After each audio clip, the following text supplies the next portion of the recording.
15 लाख रुपियाँ ऋण खोजेर सुस्मितालाई जापान पठाएको थिए। आज सुस्मिता जापान टोकियोमा पुगेर न मैले गरेको कलको रिप्लाई गरेको छ, न मैले पठाएको मेसेजको रिप्लाई गरेको छ।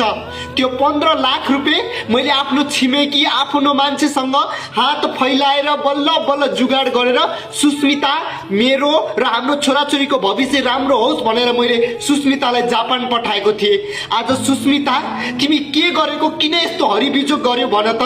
दुनियाँ हाँसिरहेको छन्। अब त्यो मैले 15 लाख कसरी तिर्ने सुस्मिता? तिमीलाई अलिकति पनि लाज लाग्दैन? हेर तिमी जे सवालले गर मलाई केही मतलब भएन, तर मलाई त्यो 15 लाख रुपियाँ चाहियो सुस्मिता। हेर जसरी भए पनि प्लिज तिमी त्यही जापानिजसँग बिहे गर या मराठीसँग बिहे गर, मलाई मतलब भएन, तर तिमीले त्यो 15 लाख रुपियाँ तिर्नै पर्छ सुस्मिता। तिमीले के सोचेको छौ भन त? मलाई 15 लाख रुपियाँ चाहियो।